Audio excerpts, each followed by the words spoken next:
The podcast, which you are about to listen to, is an account of the tragedy which befell a group of 3 library staff members, tasked with picking films for each other to view.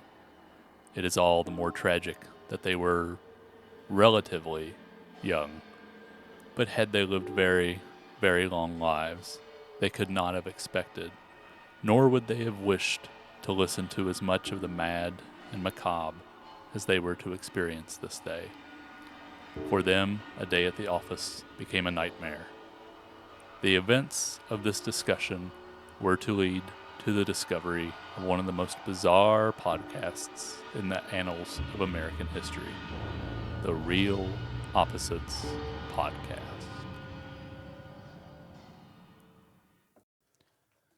Hey everyone, and welcome back to The Real Opposites. I'm Aaron, I'm Josh. I'm Toby.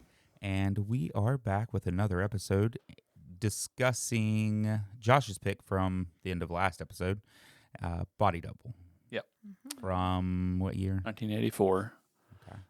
So this is De Palma post Scarface, which we watched. Mm-hmm. And if for some reason you've not seen Body Double or Vertigo, watch them now. We're about to It's a good double feature. spoil things. Yep. Or Rear Window, Or Rear or Window, yeah. and several Hitchcockian movies.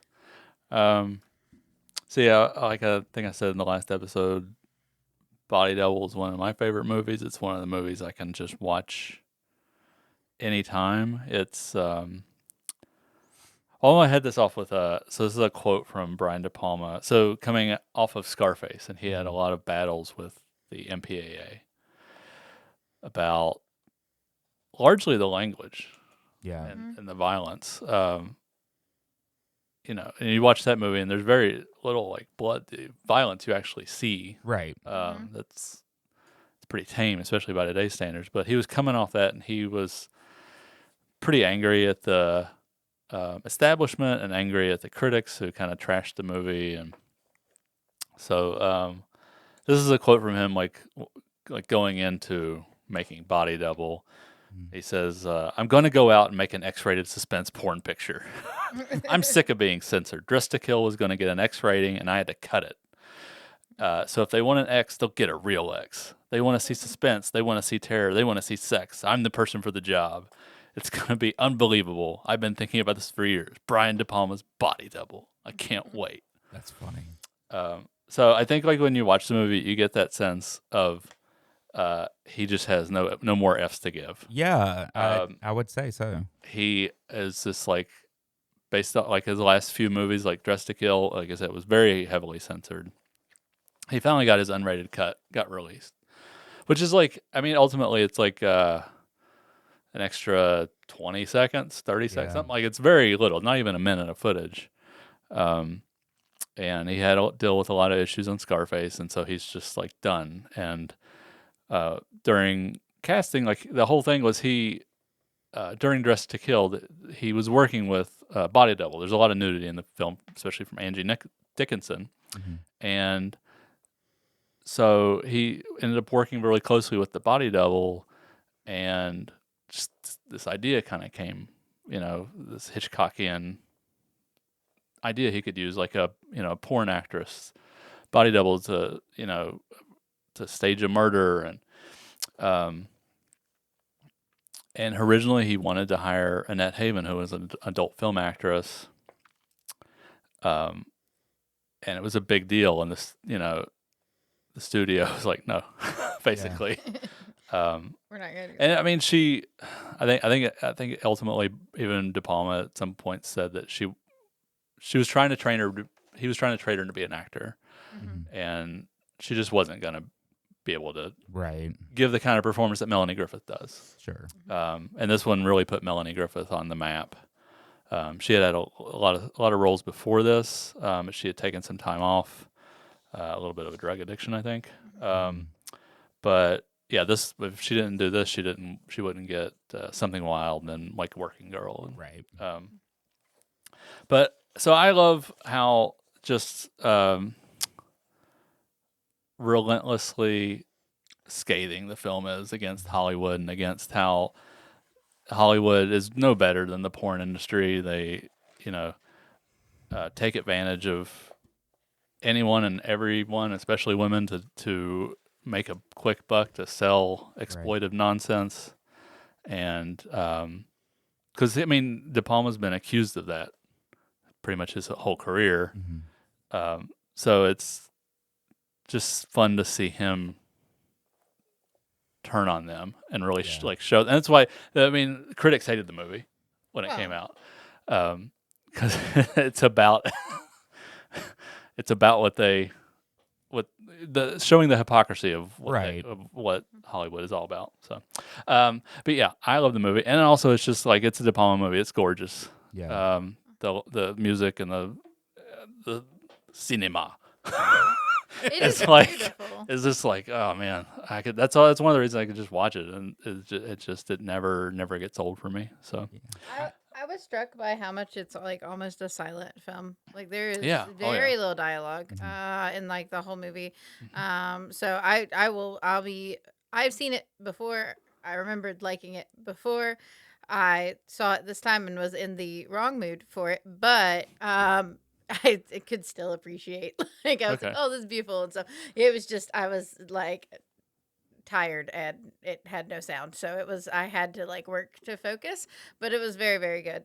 And I like everything was really beautiful. Definitely like the influences are so clear, but it doesn't feel like it feels almost like a remake of Vertigo, but it's got its own, like it really has its own identity and its own twist, and I think that like that's hard to do.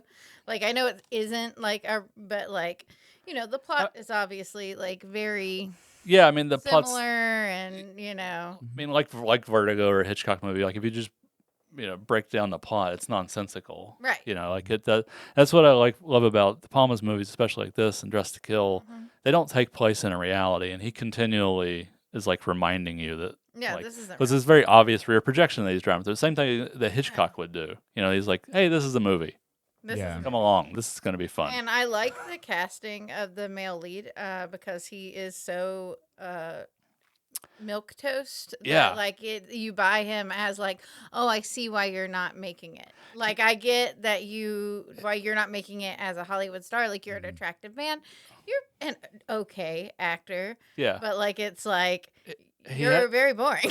He has this just nerdy like I don't. It's hard to describe it. He's like perfect for that role.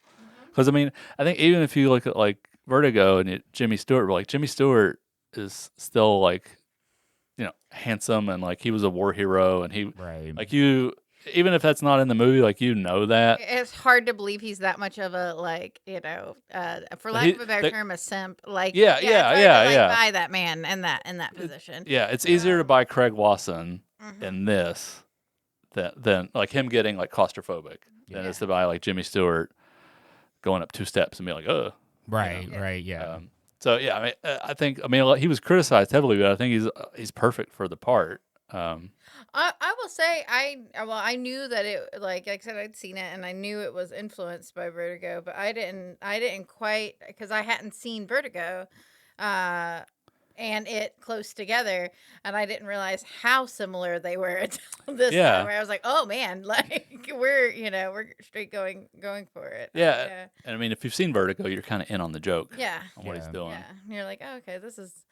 It even has like a long extended, like extended sequence where he's just where Jake is just following Deborah Shelton, the that's the actor's his name, but following her, through the mall and the beach, and there's no real, like, it's just a guy following a woman, right? Yeah. But just like in Vertigo, where Jimmy Stewart's following Kim Novak, all throughout San Francisco. So, what did you think, Aaron? I think, I think knowing, if I had heard that quote ahead of time and kind of knowing his mindset going into it, it makes more sense to me. Not that it didn't make sense, but I didn't not like it. It definitely wasn't my favorite De Palma that we've seen. I would say I do like some of his other movies better than this one. No, I agree. I don't know. There was some things that just like, well, one is when he was going into the tunnel Yeah. That scene was funny to me. I don't know if it was on purpose or what, but like the guy he's chasing and him are so out of breath, and maybe it's supposed to look like that, Yeah. but it really looked like honestly the actors just couldn't handle it. I don't know. There was something so funny about that to me. Like when he gets in the tunnel and he starts like When hyperventilating? they're just No, running when they're to the going tunnel. up into the tunnel, Just it when looks they're- like one of them Because they're, almost like, barely falls, and the other moving one and- touches. And it's like Yeah. it's like a chase scene in slow motion. Yeah. Well, I they're don't running know. insane. Yeah. I guess that's true. I don't know. And Something like about it. And the Greg Henry's like in boots and stuff. Yeah. So it's like, Something about it just Yeah, made no, me I get it, laugh. yeah. And then I was thinking more like when Craig Watson's like Oh, against no, the wall, that too. and then when he just like the Indian just like runs, like, it's like cackling. yeah, no, that too. Yeah. The whole thing. Yeah. And I didn't catch on to why he was like having an issue at first. Oh, okay. So I was just like, what the hell is happening? That's how the movie starts. Like why? I know, but it didn't click. Didn't click. And then when he's leaving the tunnel and he sees the girl and they kiss, but then it's like a whole makeout scene. Yeah. Like to me, now hearing that quote and knowing what he was going for Yeah. makes more sense to me. Yeah. When I was watching, I was like, this is stupid. Why? There is no way they're going that, like, that is not happening. Well, I mean, you could argue maybe it's not happening, but Right. like I really thought it was him imagining it. Yeah. It seemed that out well, it's like there for me. it's like in Vertigo, like when Jimmy Stewart, when Kim Novak comes out, in the room and she's remade and there's bathed in green light and they kiss and the camera, it's a rear projection and the camera is going around them. Right. De Palma does that a lot. He does it in Carrie, and it's like to an absurd degree, and the camera starts spinning, and then you're like about ready to vomit. Yeah. Because he's just kind of making fun of the That's the spin kiss cam. Yeah. I was like, because he's like this is the zenith in Carrie, like this is the zenith of her life at this moment at prom, kissing Tommy. Right. So we're just gonna go Look Mach around. 4 around them while they're. But yeah, in this, and it goes to rear projection and body double when they kiss, and that's what I was talking about. Where it's like when it's like when the emotions get heightened, the movie becomes more obviously fake, Right. fake, know. yeah. And that's true.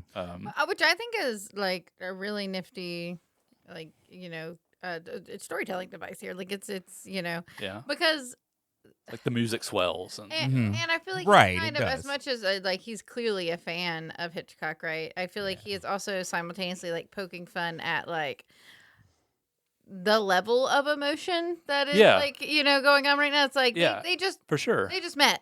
He just chased a guy down, like he was stalking her, and then chased the guy down. And now we're like make it like you know what I mean? That's Well, part of it yeah. too. Yeah. And I mean, like it's like I like that. Like he does ultimately like have good intentions because he sees this guy, he's following her and he's watching her, Right. but he's the watcher of the watcher. Yeah. But there's also that little pervy moment where she's changing in the fitting room. That's like, And she drops the underwear in the trash. yeah, and he just picks it up, out of the trash. By the way, she's standing right beside of him. I was like, but that's how just non-existent he is. Like he makes Right. no impression Right. on On any anyone. woman. Yeah. And yeah, so like De Palma, I like that. I feel like if the movie were made now, he would be too sympathetic. He'd be like, "Oh, he's the hero." He honestly, if you made this movie now, it'd be like he would be Chris Evans. So he'd be like 6'2" and handsome and like Captain America. sure. He wouldn't look like just some dude you So see at a true. bar on a Tuesday at 2:00. Medium amount of skeezy, like Yeah. Yeah. And I like that he doesn't let him off the hook. Like he's there like, are good intentions, but ultimately, like, yeah, you're a little creepy. Right. Yeah. "You're a little creepy. You are watching a woman through a telescope that you Yeah. have in your bedroom for Which- some reason. yeah, Which was they his knew he would friend's do. Bedroom. They knew he Well, would yeah, do So they that. knew knows he it. was skeezy. Yeah, they Yeah. knew he was. Yeah. Well, like, anybody's going to probably do that Yeah. to a certain degree. Yeah. Because to a degree. there's an inherent, Telescope especially in, necessary. what is it? Like, yeah, but I don't think most people have a viewing. No, I mean, if somebody sets you up with set you up, like, Yeah. you just, your girlfriend cheated on you, you're up in this apartment. Yeah. There's a telescope, and there happens to be a half-naked lady dancing, Right. you Yeah, know, yeah. a couple blocks away. If nothing else, out of curiosity. Yeah. So I, you know, and I think it's funny, like when he does look through the telescope, he's like a 12-year-old boy. He's like, Right. kinda, I also, you know, it's like, I also feel like he is a major moron to not realize that is a setup. The I don't know, with the everything going on, though. the performance of it, she's wearing diamond underwear. yeah, I don't, well, Well, you know, yeah. Like he's not thinking with his brain. Right. know. But I do see what you're saying with the dancing seeming like a setup for sure. Yeah. Yeah, I was like, I don't Um, know how you're not like, all right, well, either this girl is filming porn in her apartment, Right. or this is like, that's not. But in my mind, I just went to, like he probably thought maybe she caught on and she's doing it on purpose. For him, yeah. Yeah. Yeah, like she doesn't she's, care. She's an exhibitionist. Yeah, like you she know, knows. she kind of gets off on it. Yeah. But yeah, I mean, it's not that I didn't like it. I don't know that it was something I'd watch again. You know, there's also a lot of nudity, but it makes sense in this movie. Because it does. I mean, that's part of the plot. Yeah. There were some things that I think I just didn't understand what was going on enough. Like the part that seems like Rocky Horror Picture Show to me. The Frankie When- Goes to Hollywood, Yeah. the music video. Yeah. Yeah. I don't know what that was about. Well, he's To be honest, I still don't know. I don't think. well, I mean, he's making the movie. Like he's got cast in the porn movie, and that's the porn movie. Yeah. It's a very extravagant. He was like Adult film. visiting that He porn movie he because was- that's where he was trying to find that girl, he got right? himself cast as a porn star. Yeah. in To order find that meet girl. Her. Yes. Okay. Yes. Yeah. Yes. That's what I thought, but I don't know. Okay, so it was the movie. That's why it was so outlandish. Okay, Yes. And I don't know. Something about it just caught me off guard, and I was like, Where are we?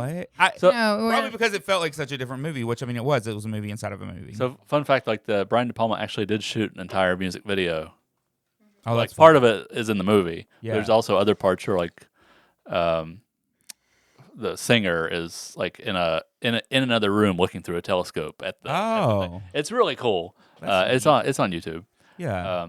But I love the little bit in that where the like when he enters the bathroom and Melanie Griffith's in there, and then the door closes and the mirror on the door, and you see the camera crew. I just think it's hilarious. Yeah. It's such a little like that would be an adult film, Yeah. you know.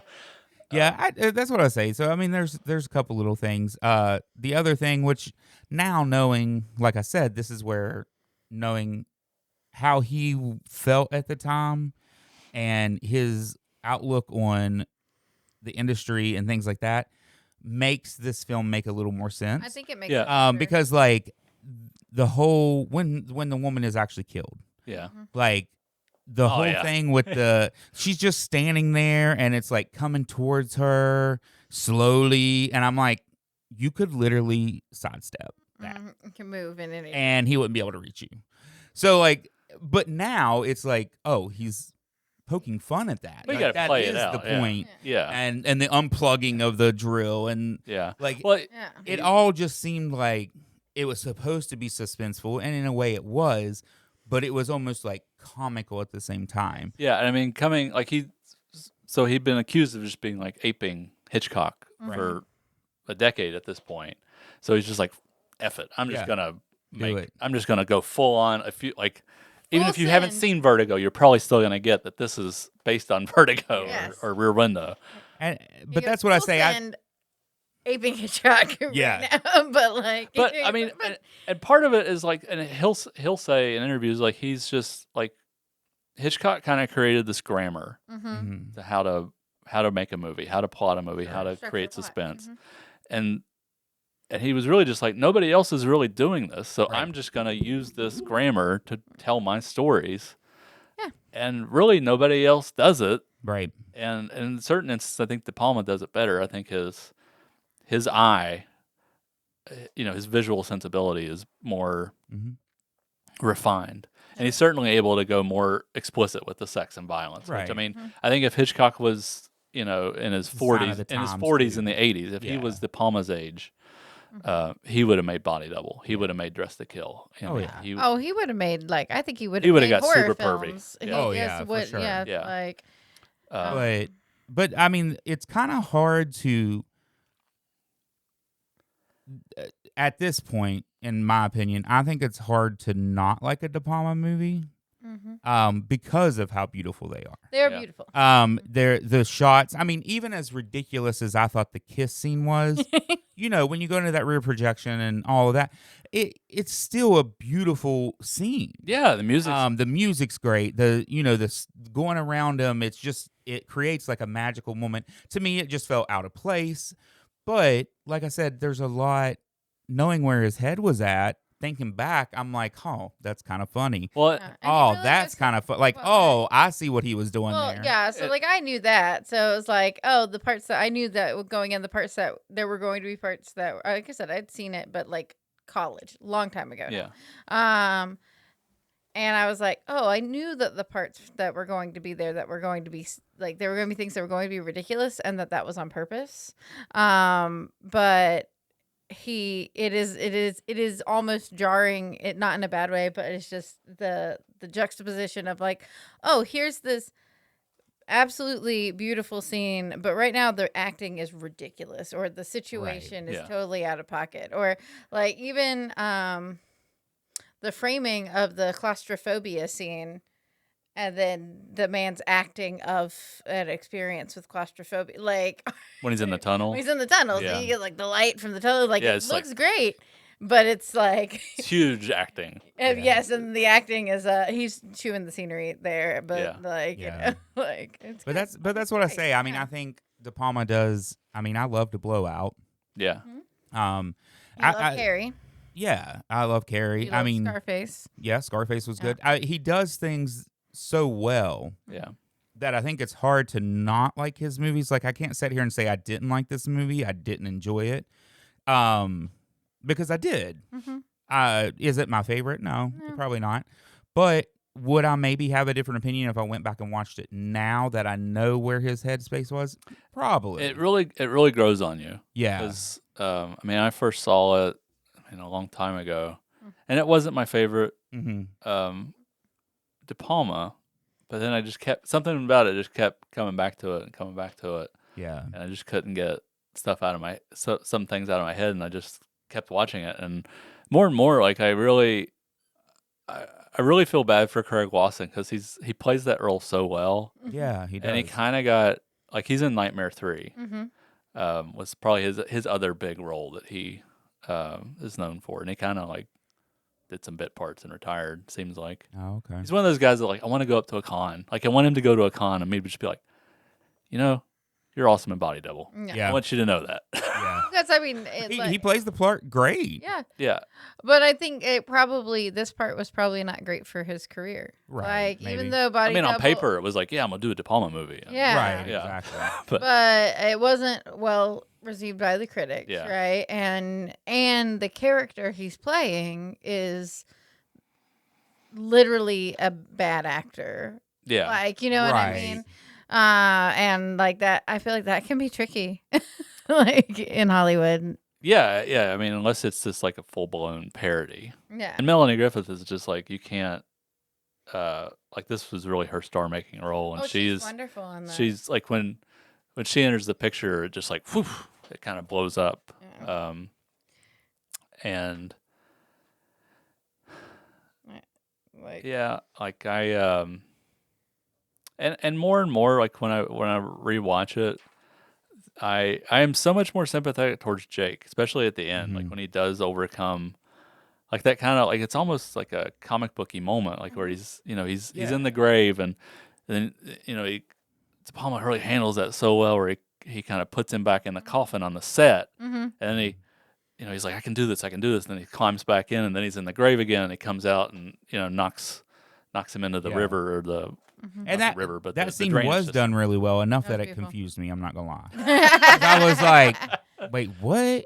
Why is he in the coffin? And it took me Yeah. a minute, and then I realized it before he got back in the coffin. Okay. So it Yeah. didn't take long, but Yeah. it was long enough that but it was done so well. That's the thing. Yeah. Is I was like, it was one of those instances where I'm like, especially with me with ADHD, you're like, this is cool, but what it's- am I watching? No, it's one of those things like, oh, did I look away and I didn't realize I did? Like, did I Yeah. miss something? Yeah. It was done so well that it did make me think for a second, oh, I missed something. I had a lot and of then that. it clicked in, oh, he's doing this in his head, and then he's going back in. Yeah, there. So that was. I mean, I think that means it was done really well. I had Yeah. a lot of the ADHD impediments yesterday with the watching of this. The I rewatching actually of this didn't. movie. That's the thing. I mean, and that's another thing is I can't say I didn't like this movie because I sat and watched it. Yeah. I mean, I planned. Okay. I planned to do some homework while I was doing it, or something like Thanks, that. Aaron. Yeah, Thanks for well, giving it your full. Oh, attention. Planning to give it your I- full undivided I I attention. did promise not you- do other things. I watched Tammy was- for you. I promise you though, sometimes doing something while watching it is better Yes. for me. Okay. Same reason I listen to podcasts or books while doing something else. I have to have something to do with my hands. Yeah. So like after Body Double, so he had done several like Hitchcockian thrillers. He'd done Sisters, which is kind of his first real hit De Palma movie, and then he did Carrie and Obsession, which is heavily inspired by like Vertigo too. And Blowout and Dress to Kill. Those are all very heavily Hitchcockian. And he did Scarface. He pushed it as far as I think he could with Body Double. And then he got so ripped up by the critics, he made Wise Guys, which is a comedy with Joe Piscopo. Okay. Yeah. It doesn't really work. Okay. It's not. There's I'm some. trying to picture like a De Palma movie, but a comedy. It's And okay. yeah. I mean, I could see how it could work. It's possibly. it's interesting. It's a curiosity, but. Sure. It's okay. Yeah, but then like he comes back with a more, kind of everything kind of fell in line. The casting, and he did the Untouchables, Sean Connery, Kevin Costner, Robert De Niro, who he's the one that gave Robert De Niro his early roles, Yeah. in the '60s. So that was cool to see them work together. And then he kind of had another little bit of a hot streak. Is Body Double your favorite De Palma? I know it's one of your favorite movies, but if we're looking at just De Palma, It keeps inching up. yeah. I think Blowout is still my favorite. So far, that's my favorite, and I like Blowout's Carrie, great. I think I go Blowout, Carrie, maybe Carlito's Way, and then Body Double, Okay. and then I think Scarface. I think, and the reason I ask is because I think De Palma is someone that I wouldn't mind to watch more of his. More of his movies. I do like what he does with movies. I mean, I've been able to sit and watch his movies all the way through. Yeah. So obviously, there's something that he does that garnishes my He has attention a so well. incredible eye and Yeah. knows exactly Right. how to That's tell what a I'm story saying. So it's visually. like, I definitely think Dress to Kill. Like okay. we're probably I'm gonna pick that one. Okay. At some point, yes. So we're going to do more De Palma. I'm Yeah, there's sure. like the like Prime. I mean, Prime De Palma kind of lasts 20 years for me, but like the Yeah. Carrie, Obsession, The Fury, Dress to Kill, Blowout, Scarface, and Body Double. Like there's about 10, 11 years there. Yeah. That's kind of like And prime. I think we've also discussed this, but is De Palma like one of your favorites? He is my He favorite is your director. favorite. He's my Yeah, favorite okay. director. I was thinking he was. He is a solid choice for favorite director. Yeah, I I think, among mean- people. I think if you're going to have a favorite director where they have made a large body of work and almost all of it is good, he's a solid choice. Yeah, I mean, no matter sure. no matter what, there's always something. I mean, even in Wise Guys, there's, Redeeming, yeah. There's well, That's what I something said. When enjoyable you were to. like Wise Guys, I was like, it's not that bad. I mean, no, it's not. It's Yeah. not that bad. It's just It's like not that it bad. it's doesn't. different.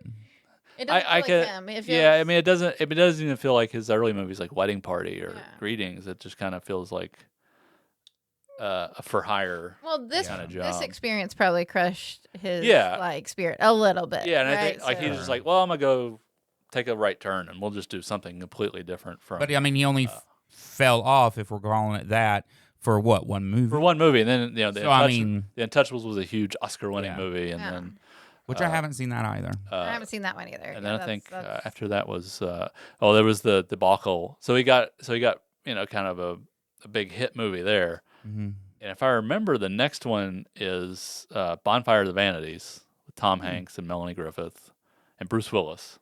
So he got like a big. I've also read a book about the making of that movie too. Mhm. The Bonfire of the Vanities is a very like scathing satire of yuppies, basically, Yeah. and the movie is way too sympathetic to the characters, and like the whole thing kind of got away from him and like Sure. it ballooned to like a $50 million budget. Oh wow. And there's no like special effects or you know, it's a lot of it's just salary because at this Yeah. point Bruce Willis is pretty much the highest paid star in Hollywood, and Right. Yeah. this is I mean it's pre like Philadelphia and Forrest Gump Tom Hanks, but like the whole thing just like the studio wanted to soften it, but even in that like it's if you haven't read the book the movie's pretty enjoyable, and there still is like there's like a I forget how long like the 3 or 4 minute like opening shot like following Bruce Willis that's just like prime De Palma. It's like De Palma with the $50 million budget. It's gorgeous. Right. And then like after that he goes back and does like Raising Cain with John Lithgow, which is this little like closed claustrophobic split personality. We haven't watched. We haven't watched that. No. Okay. It's pretty fun though. John Lithgow is like he's playing multiple I like John characters. He's Lithgow. playing his own Wonderful dad. ones. I want to watch that. Yeah, that That sounds sounds like a good one I should watch. Yeah, it's fun. I think maybe you've even told me I should watch that. I mean, maybe for some other reason. I don't know. Probably. When we were talking, but Probably. yeah, I think De Palma, which I'm assuming he's passed.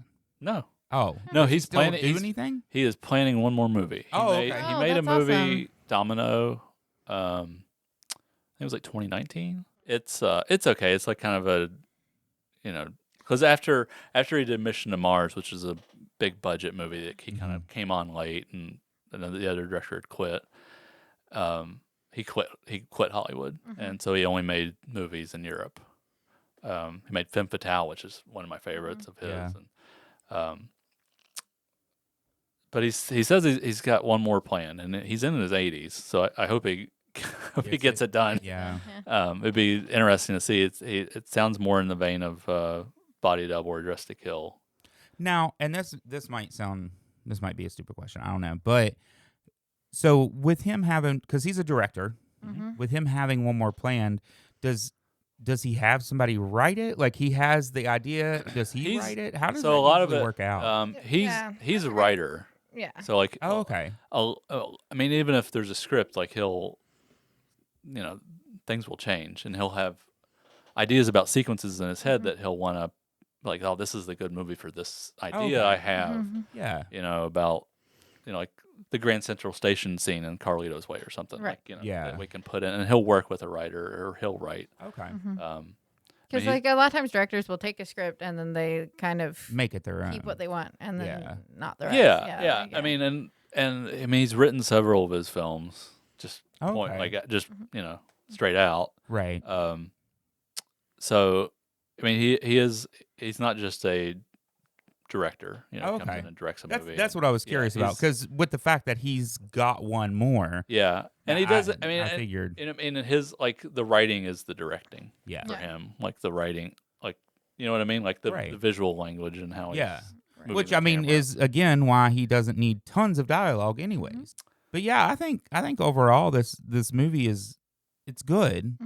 I'm glad you liked it. It wasn't my favorite, you know, Yeah. whatever. But that, like I said, and you said, it's one of those ones that grow on you.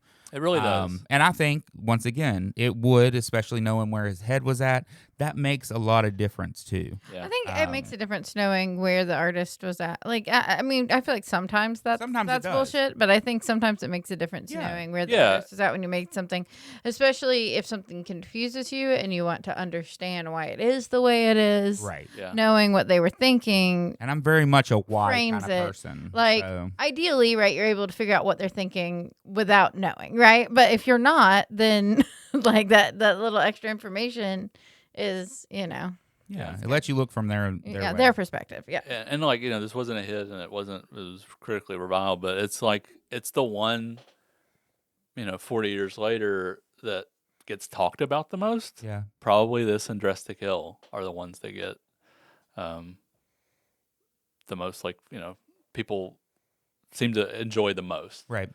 So it's, you know, a lot of movies, especially in the 80s, because it was such a conservative time.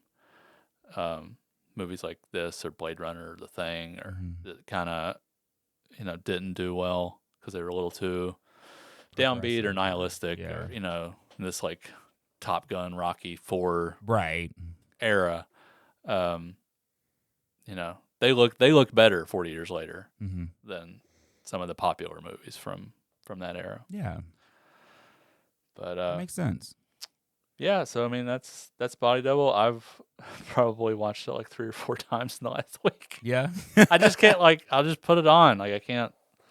It's really hard not to watch. Yeah. Well, like I said, I mean, I put my laptop down and I did completely watch it, and all in one sitting. I didn't do it as half a movie and half a movie. Like I did watch it all, and I think, like I said, that goes back to just De Palma's way of directing and his way of shooting things. It obviously captures my attention, whether I'm fully loving the movie itself or not. You can't look away. I can't look away. Yeah. Like one of the trivias is just Martin Scorsese is a fan of Body Double. Yeah, I saw that. I was like, oh, Is that cool. a trivia? Really? Is it like? Although I didn't know this one that the Frankie Goes to Hollywood set was used for Fright Night the following year. Oh. Well, I guess like the I don't know. Have you ever seen Fright Night? The original. I don't think so. It was like a big kind of mansion-y house. And Yeah, there's like a large stairs. I'm imagining it's like the staircase and like the the balcony that they kind of redressed for Fright Night. That's I probably. didn't know that. That's interesting. Yeah, there were a lot of neat little things on here. It like Tatum O'Neal, Jamie Lee Curtis, and Carrie Fisher all auditioned for the role of Holly. Yeah. But then turned it down. Brooke Shields was offered the role, turned it down. And Linda Hamilton also turned down the role. So like a lot of known people up for that role. So and also interesting, I didn't know. So I guess Kurt Russell was considered for the role of Jake. Oh, okay. And that's the kind of thing that's like it's completely wrong. Yeah. Like Kurt Russell is too handsome, too like manly. It wouldn't have been believable enough. Yeah, I mean, he's not that kind of like meek simp, as Toby said. Yes. He's too Kurt Russell. He's Snake Plissken. He's too cool. Yeah. To play that kind of role. With the Jamie Lee Curtis, I could have seen her in this role a little bit. Yeah. Which I think she could have pulled it off, but I thought it was neat because it says Melanie Griffith said that Brian De Palma actually called her up one day and asked her to introduce him to Jamie Lee Curtis. Oh. So he could talk to her about the Holly role. Huh. Okay. So, interesting enough, Melanie Griffith ends up playing it. Yeah. So. Well, I imagine Jamie Lee Curtis was just like, no, she wasn't doing anymore. Yeah. She had sworn off horror movies by this point, and I'm pretty sure she had sworn off doing nudity. Right. Yeah. Because she had done Trading Places the year before. So I think she was just kind of done with She's like, I want to create genre movies. Sure. Well, which I guess is fair. I mean, she's a huge, like, now she's obviously back into the horror, but like when you're that young and you're trying to get started and you're trying to be taken seriously, it can be, being a scream queen can be limiting. Well, right. And being a girl that takes your clothes off can limit the longevity of your Even career. though I think like, she only got nude in Trading Places. Yeah. But either way, it's like she had made so many, I think like 6 horror slasher movies, like in a row. Like that's all she did for 5 years, other than Trading Places, as far as I know. So that was like kind of her breakout into like a more mainstream. Not that horror. I mean, horror wasn't as mainstream as it is now. Right. You had like your rare hit like Halloween, but it wasn't like Trading Places, which was a huge, that's Eddie Murphy and Dan Aykroyd and everything. But yeah. So thanks for watching Body Double. No problem. Yeah. It was great. I'm glad you enjoyed it. Yeah.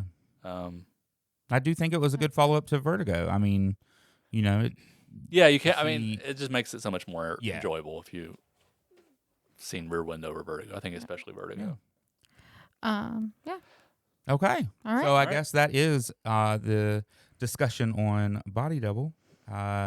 So next time it will be Toby's pick. Toby, have you? Can I give you guys 3 choices and you just tell me which one you are are any going of them to? anime? One of them is. Okay, But not that one. Well, you don't know. You don't get to.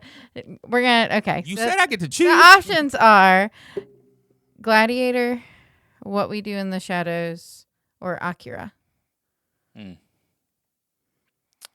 I would go for Akira or Gladiator. Oh, okay. I don't think any of them are. I think probably What We Two in the Shadows is probably more your speed. No, I was going to say that's the one I've heard of that I would probably want to watch. Because you don't really like period movies. Yeah, but it's fine.